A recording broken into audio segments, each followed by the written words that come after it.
11床应该再加点剂量。啊，哎，老马，我刚才听你管江大桥叫市长，什么意思啊？一看你还是太年轻。什么年轻啊？去过南京吗？去过啊，长江大桥路过吗？路过啊。那上面写什么字啊？什么字儿？南京市长江大桥欢迎您。南京市长江大桥，欢迎你们。哎，你们一会儿开会什么内容？这个我不知道啊。哎，你有一会儿不是做手术吗？你不请假了？我倒是还有点时间。啊，江大桥还真是南京人啊。要不然市长嘛。谢谢市长。看看来了很多新人，你也不认识。哎，马家，哎，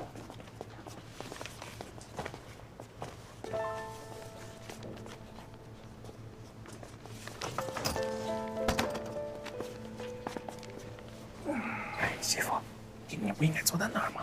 闭嘴。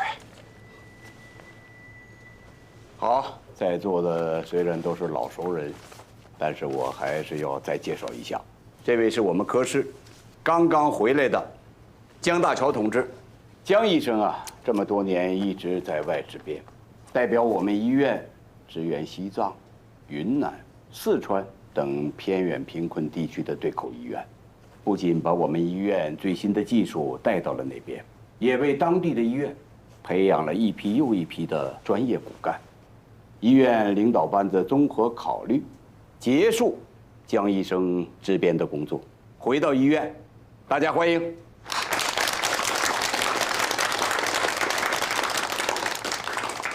我们心胸外科主任的这个位置已经空了很久了，一直也都是我兼任。前几天，院委会正式讨论表决后，决定由江大桥同志接任我们心胸外科主任的位置。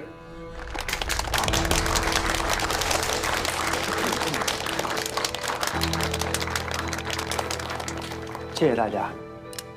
大家以后要多多配合，用不着拘谨。来吧，都说说自己的想法，表表态。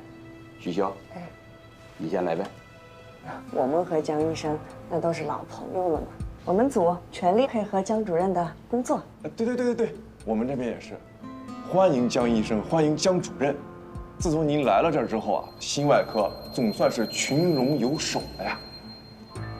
马佳，你是我们科室的骨干，你是不是应该多说两句啊？哎呀，其实咱们在座的几位老同志应该都知道，我跟江大桥，我江师兄，我们师出同门，都是老朋友、老熟人了。梁院呢，非要让我说几句。哎呀，那我只能说，我们江主任这回来的是正当其时啊。我们江主任论思想觉悟，常年执编，高风亮节，那是让人望尘莫及啊。论业务素质，我们江主任也是在江大出类拔萃，名气响当当，有口皆碑的呀。尤其是把我们的医术发扬到了边疆，甚至到了非洲啊。所以我相信在座的各位啊，那都是心服口服，五体投地啊。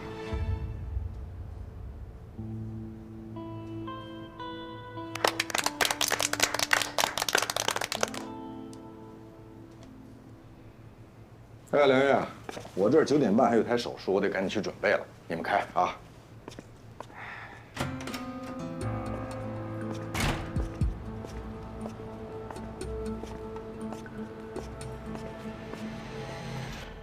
最近一段时间，你平均每天2.5次问我关于节目的情况。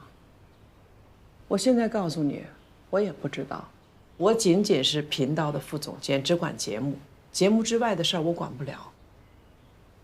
好的，楠姐。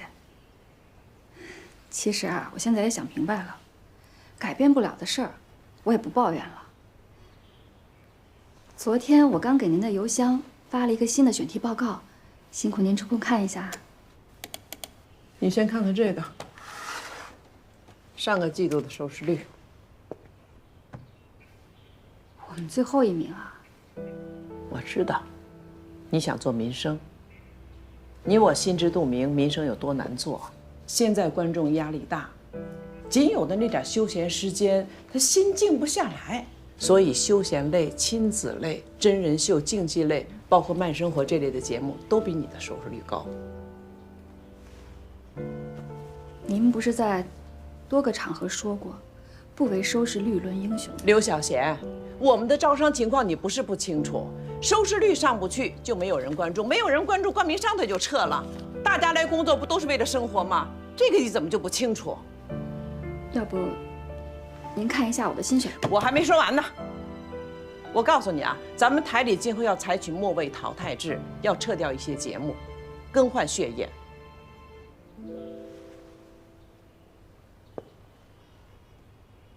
那您的意思，我就是那个准备被更换掉的血液？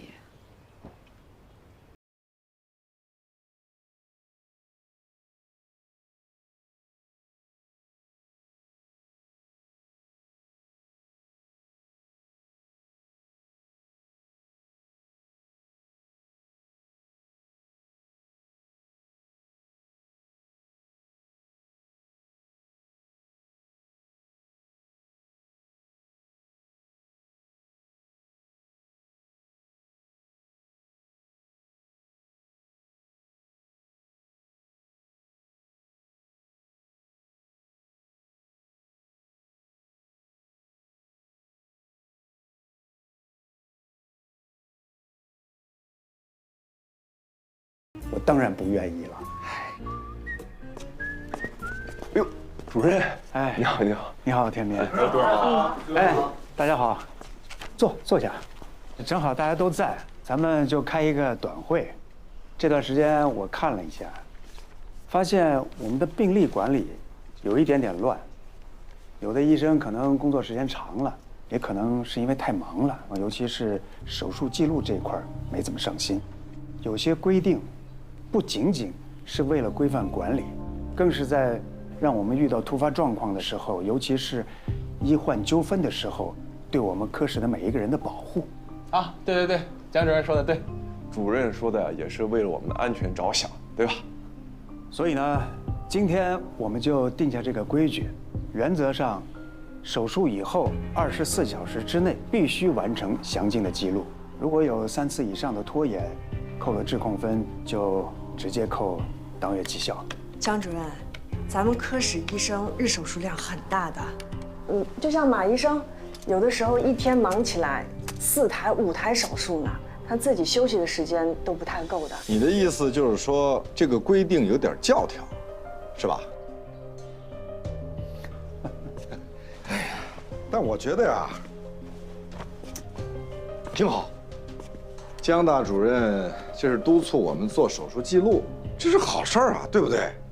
啊，我同意。我也同意。不好意思，去趟病房。那么，咱们就这么定了。天明啊，哎，你把我刚才说的那些跟原来的制度整理起来，就贴在这面墙上。啊，锦旗不用挂那么多，留一部分就可以。哦，好嘞，主任，您放心。辛苦了。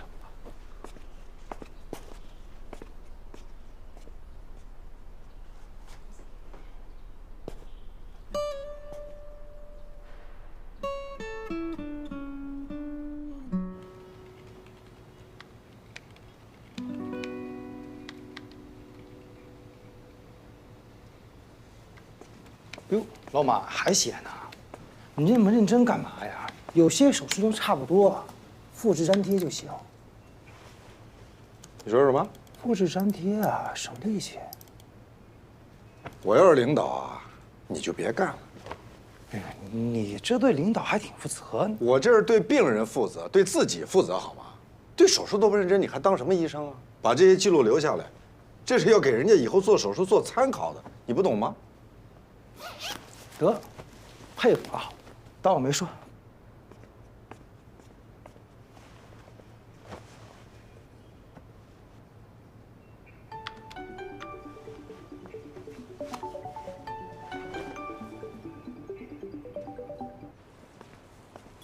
欢迎光临。哎，坐。又找我干嘛呀？哎呀，我这不是来给你散散心吗？给我散散心，什么意思啊？你的事儿我都听说了，都怪我这张乌鸦嘴，没想到还成真了。那你是挺乌鸦嘴的，不是你消息还挺灵通的，听谁说的？那你别管了，反正我知道了。怎么样？现在可以考虑我们那边了吧？我们的心胸中心可一直等着你呢。我现在没评上正高，你这边也没问题吗？没问题啊，有什么问题啊？我跟你说，我们医院现在正是求贤若渴的时候。再说了，英雄不问出处，我们最不看重的就是什么职称，大不了你来了先做个代主任。代主任？那你们是挺渴的。反正你今年不是也没评上吗？等明年一升了正高，就把这代字去掉。再说了，甭管这代主任还是主任，不都是你主持工作？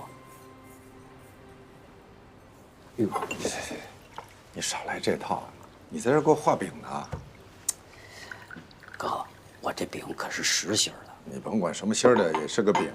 那饼也充饥呀，哥，别怪我多嘴啊。那你还是把嘴闭上吧。不行，我这话我必须说出来，我替你打抱不平啊。我真觉得你在那儿没有什么必要待下去了，正高没评上，科主任也落空了，多没面子呀。哥，咱俩私底下说，你这是没评上的事儿吗？你这是被挤了。你是谁呀？你马一刀，那可是大神英才，那走到哪儿都应该是重点人才。要我说呀，你现在要还待在江大，你就真成了江大一笑话。你笑点啥？你才是笑话呢。看了我给你们那资料了吧？我跟你说，等我们那心胸中心一建成，硬件条件不比你们江大差，我向你保证。你来了之后，天大地大，马家最大，而且正高主任一次性解决，多好啊！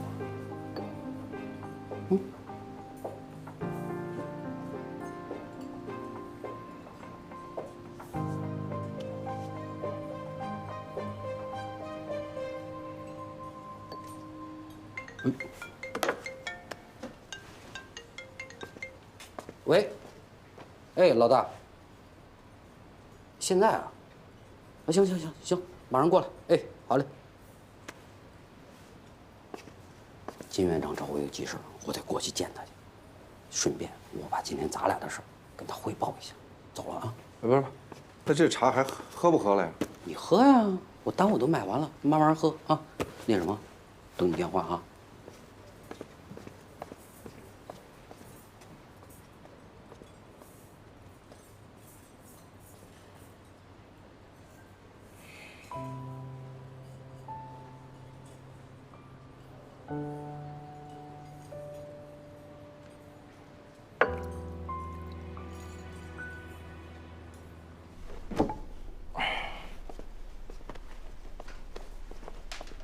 哎，你摘凉叶的干嘛？挂回去。为什么？主任让咱摘锦旗，你不明白为什么呀？你真以为是为了贴制度啊？你快点听我的，挂回去。哦，你听话得听音儿。你想想啊，如果你是主任，你看着一墙别人的锦旗，你心里能舒服吗？有道理啊。把那个给摘了。哦。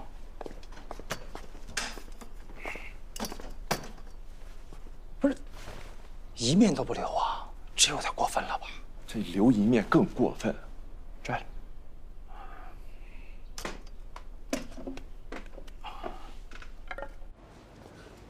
媳妇，你知道吗？我昨天去见我大媳妇啊，她对我非常好，跟我聊了很久。马医生，还特意问了你的情况。问我什么了？她说我是你培养的好徒弟，让我超过你。还说什么了？那不能告诉你啊，那是我和我大媳妇的秘密。哎，当家媳妇。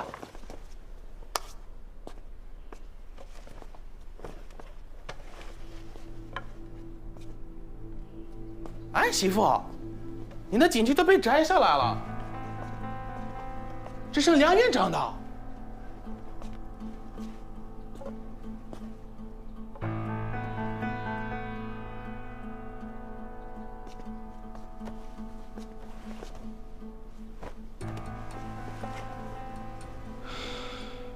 还真是精准打击啊！啊，这不是我们的主意，是主任说的。对，老马，这一摘还清爽多了。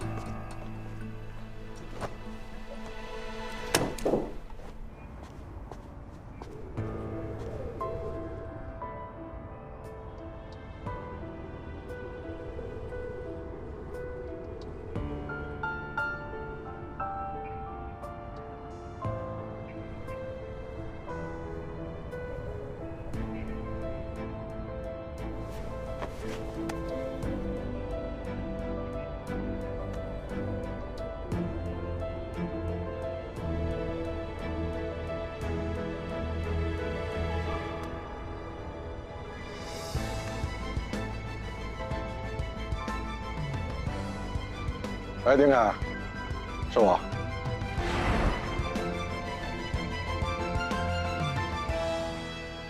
你如果要去宜康，可得想清楚了啊！丁凯这样的人我见得多了，嘴上说的可漂亮了，真办起事儿来不一定靠谱。再说，外面都知道你是梁老师的得意门生，你这一走，我现在的处境啊，正高没评上，科主任没当成，你觉得我哪点像他得意门生啊？你这个人呐，就是争强好胜，任何时候、任何地方都不能输，而且还特别自负。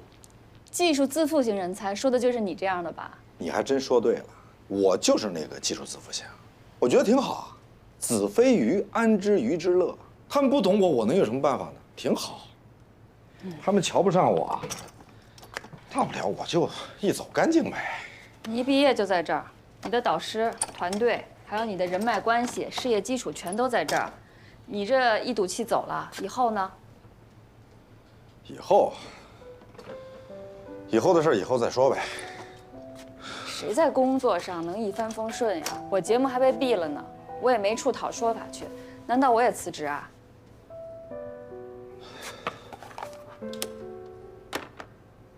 不说我了啊，你就说你这一走以后怎么见梁老师啊？那你说我怎么办？江大乔也就比我大个5、6岁，我就这么一直被他压着，陪他耗下去啊？哎，行，我不反对你的任何决定啊，不过你是走是留都得给院里一个说法吧，特别是对梁老师。哎，明天就是周末了，你就明天去找他一趟吧。听见没？知道了。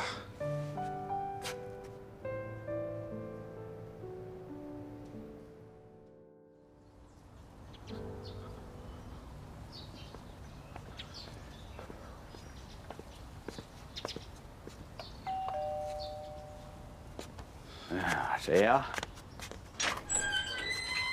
马家，你怎么来了？来看看您啊。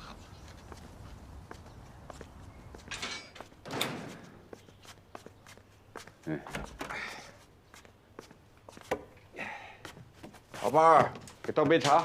好嘞。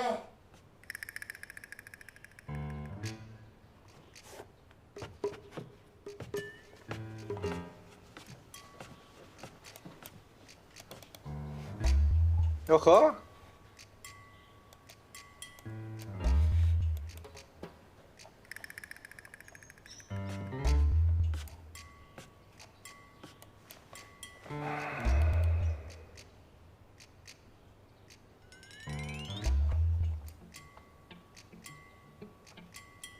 小马啊，来，喝茶。今年的新茶，狮峰龙井。谢谢师傅。坐。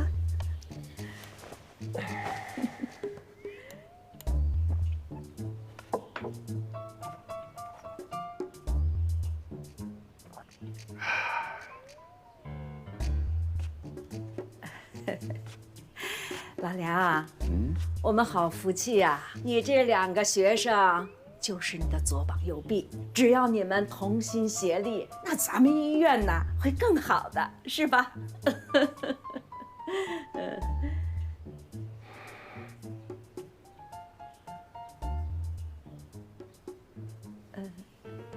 大乔，你出去支边了几年呀？3年。哦，在外边一定很辛苦吧？哎，都是工作嘛。是啊，我这师兄觉悟多高啊！师弟，你是不是对我有什么误会啊？那没有。您是主任了，谁敢对你有误会啊？不过恐怕你对我有点误会。你看啊，当年评副高，我让给你了，现在评正高了，你又准时准点回来了。反正我们院只要到了评职称，我就得自觉让路呗。说话注意分寸啊！我还怎么注意分寸啊，梁老师？人家故意针对我，我也只能受着呗。刚回来制定的那些规章制度，就是专门针对我的。我那些锦旗也说摘就摘了，一面都没留。那现在就剩下一个行医执照了，也打算给我摘了呗。那些锦旗我让他们留了一步。江主任，以后你想要什么直接说，但就一点，别凡事都针对我，行不行？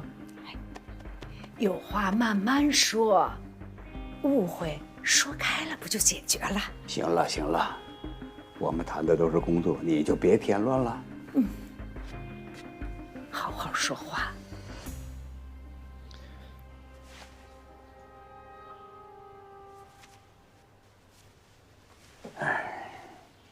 老师啊，师弟可能有些话要跟您说。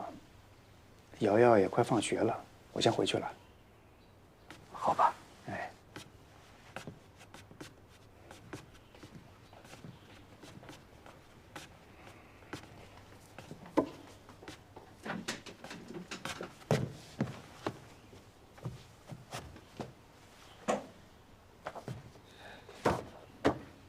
您别送了。慢走啊！哎，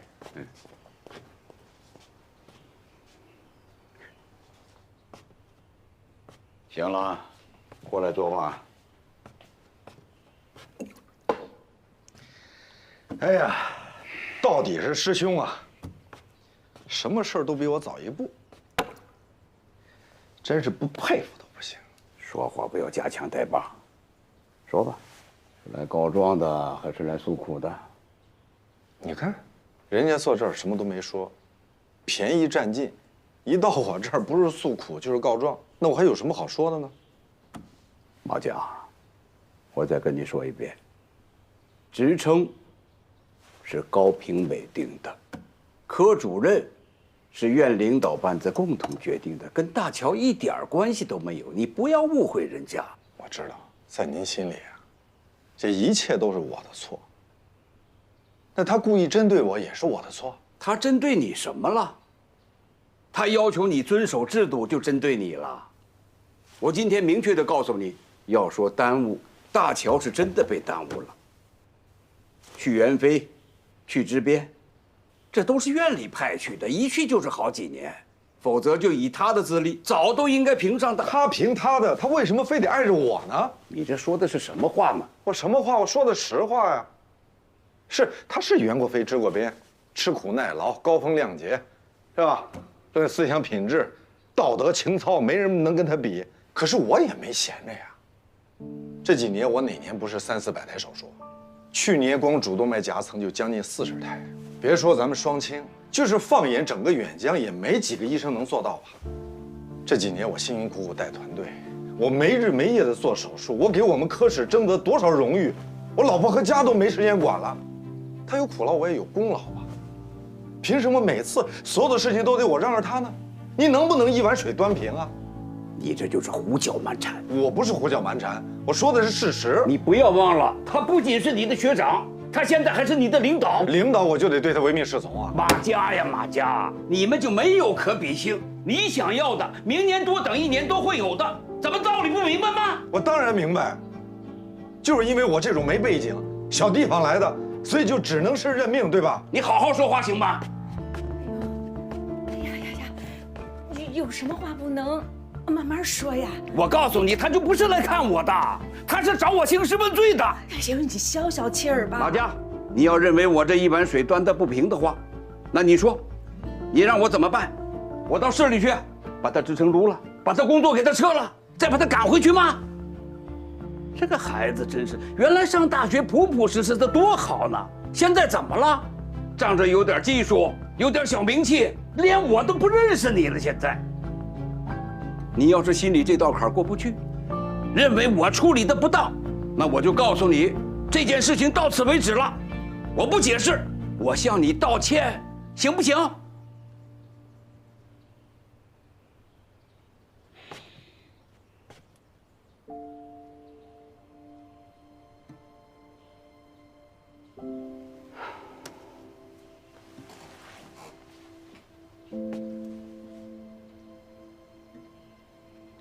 对不起，师傅，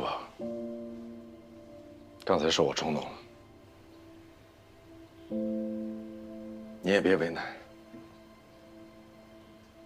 江大如果说就是容不下我了，凭我的技术和这点手艺，在双清再去找个落脚点，应该也不是什么难事儿。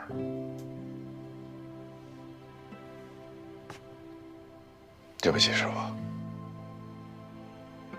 辜负您这么多年对我的培养了。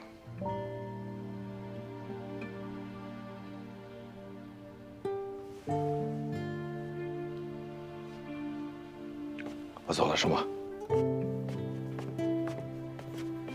哎，他刚才说什么？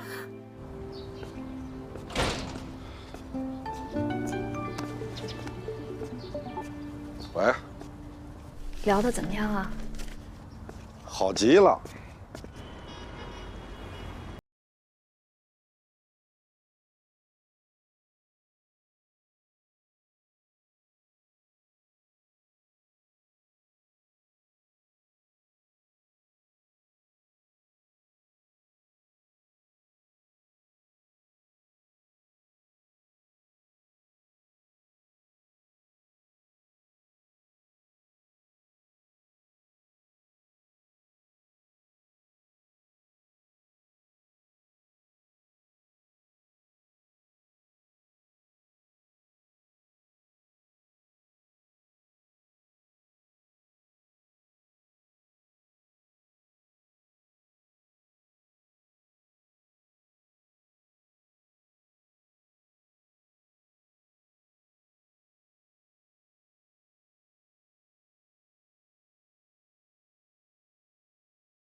当懂得珍惜后回来，却不知那。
早啊，主任。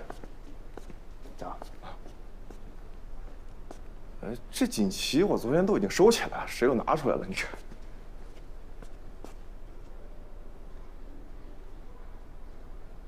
哦，主任，规章制度昨天已经给我了，但是有些不符合要求，我就打回去重做了。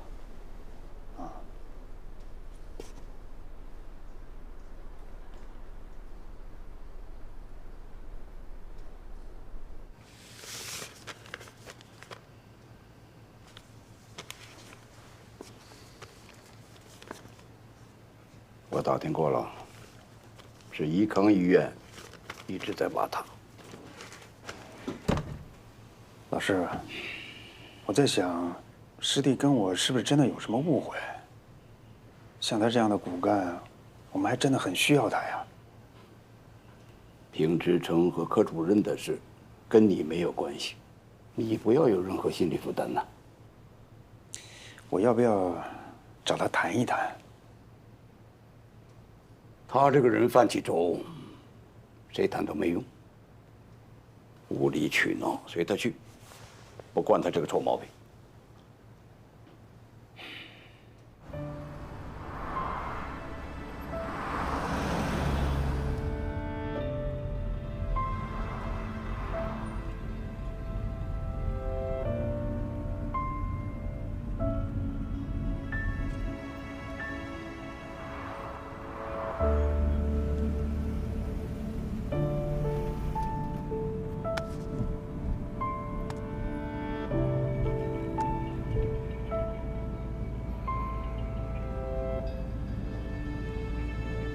您好，您所拨打的电话已关机。Sorry, the subscriber.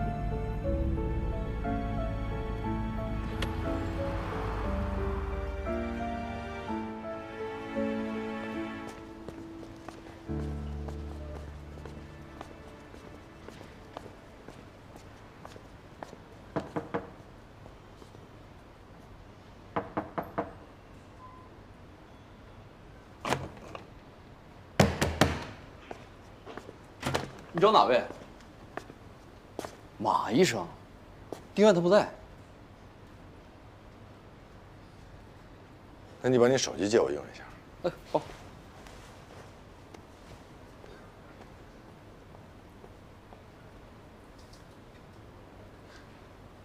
这里。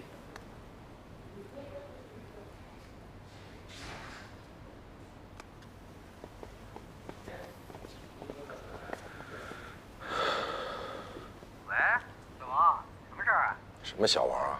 是我。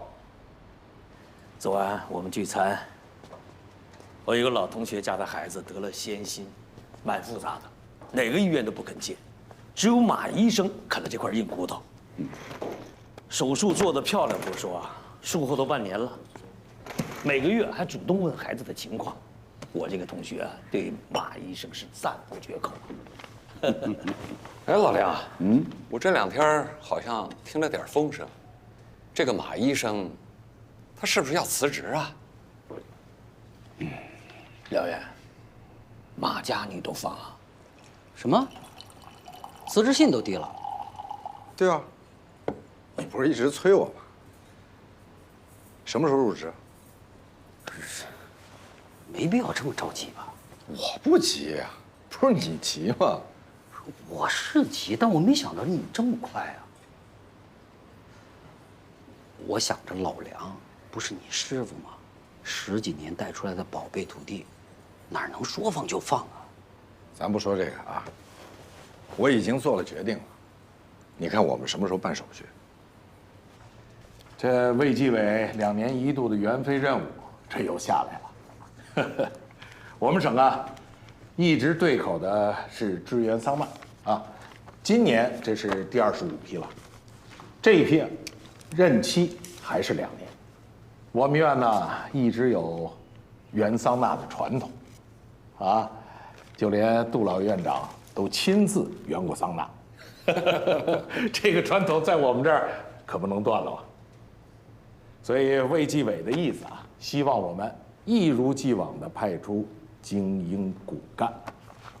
啊，桑拿方面呢也特别提出请求，希望我们啊能够派出心胸外科的专家，协助他们开展心胸外科的业务。我有个事儿没来得及跟你说，我呢调走了。调走了？调哪儿去了？儿童医院平调。不是你走了，那我怎么办呢？我说你不会因为说你走了，我这事儿就黄了吧？那我当初死乞白咧，是你推三阻四、拖拖拉拉呀。谁拖拖拉拉了？我也很主动的呀。这个过程当中，我可是没少给你打电话。你什么时候给我打电话了？我这儿有通话记录。你看，啊，上周六下午3点23分。嗨，我想起来了，上周六，我刚好接到调动通知，我这儿都乱成一团麻呢，我挂了你电话，我就给忘了。咱不说那个，不往前倒啊，咱说现在的事儿。你走你的，但是你走之前，你得把我这个事情给办妥了。我人都走了，我怎么给你办？该怎么办怎么办啊？这个事情这么长时间了，你就没跟院里打个报告，汇报一下过程？院里有什么决定吗？你一直没给我准信儿啊！你没给我准信儿，我怎么报告？我怎么让院里做决定呢？我怎么没给你准信儿啊？兄弟，你要这么说就真的没意思了啊！当初是谁拍着胸脯子跟我说，就等你来了，啊？我表态很明确吧？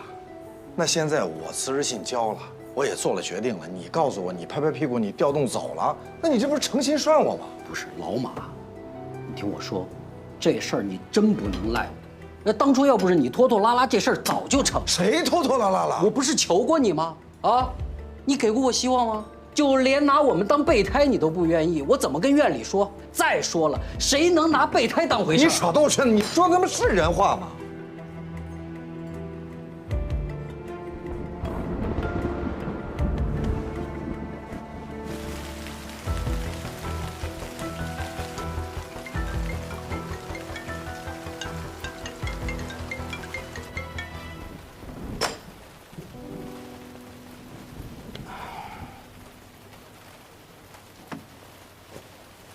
老马，这事儿算我对不起你。有用吗？一句对不起就完事儿了，我怎么办？我现在就问你怎么办？那你让我怎么办啊？人走茶凉，你不知道吗？啊！我现在拍胸脯给你打保证，院里谁听我的呀？没人听啊！我得接。喂。啊。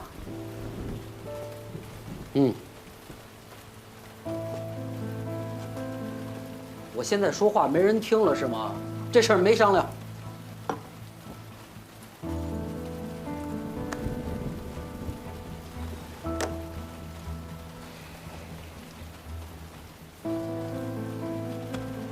那个，我有事儿，先走了。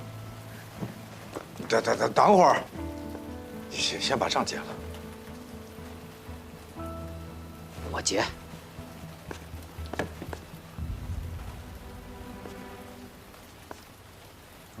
不是你这快40岁的人了，怎么还那么冲动？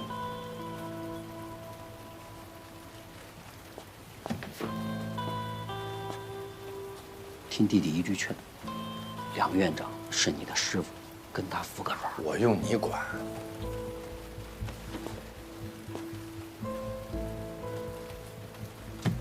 你最后要实在没地儿去了，跟我去儿童医院。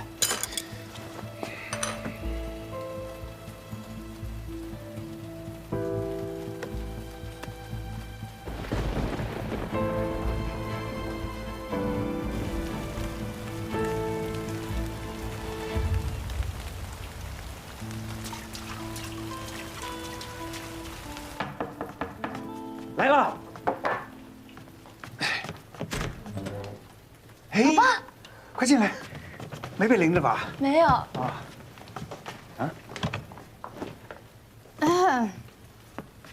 大主任，不要请我进去坐一坐啊。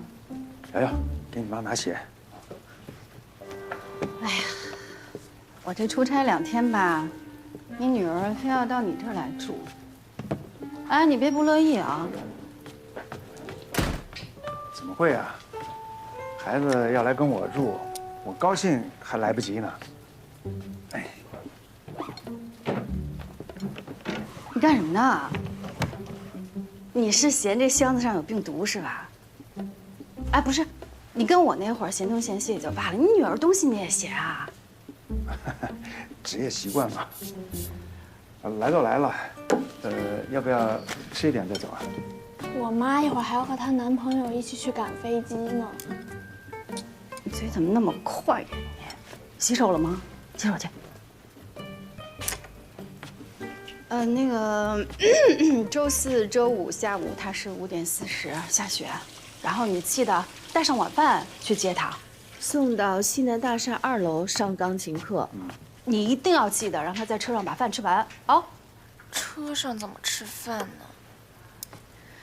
呢？周末是1对1的辅导，上午9点钟，你把他送到那个盛世华天。对，送到那小区，上午9点钟到南门，他自己就认识道了啊。这么多课啊，瑶瑶，累不累啊？能不累？你这头发怎么了？啊？我记得以前就2个鬓角的，现在怎么连后头都白了？你不用操心我，你过好自己的日子就可以了。老爸，被我妈关心的感觉还挺不错的吧？哪那么多话呀？我送你下去。不，瑶瑶，你那个好好学习啊！妈妈周日来接你，我要检查的。拜拜，走了。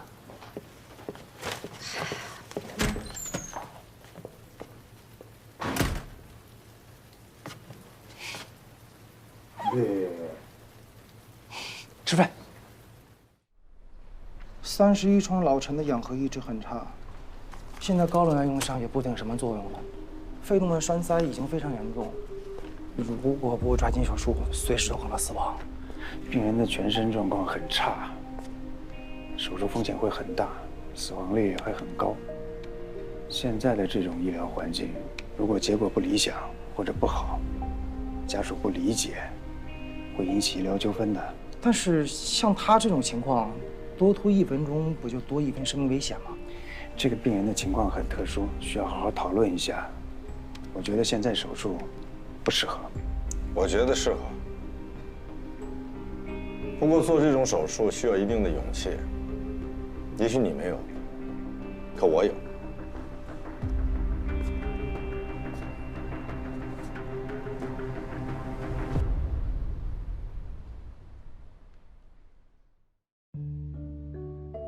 这个就是当时第1颗打进我们医疗队驻地的这个子弹。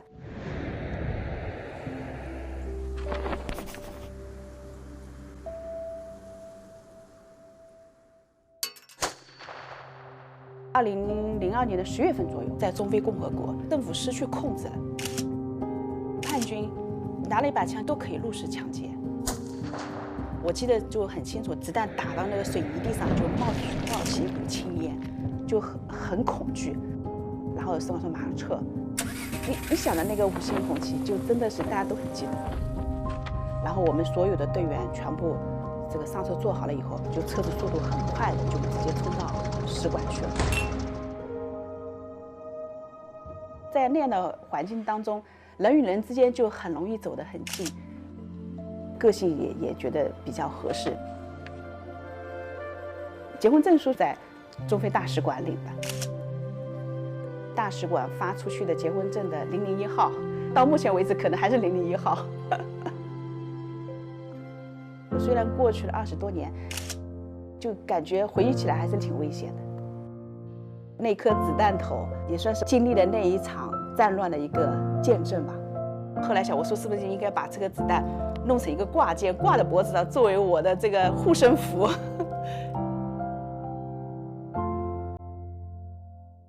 我们都在奔跑着梦的方向，像是花朵也在追逐着日光。永远会有个叫做家的地方，给我坚定力量。不是所有的事最初都在恰当的轨道，可以转转弯，只要自己控制好。妈妈的炒蛋永远最下饭，茫然就奔跑吧，回忆是温暖的依靠。也许不如意，也许心太急，也许一切都在变好，只是不清晰。左手的执着，右手的拿笔，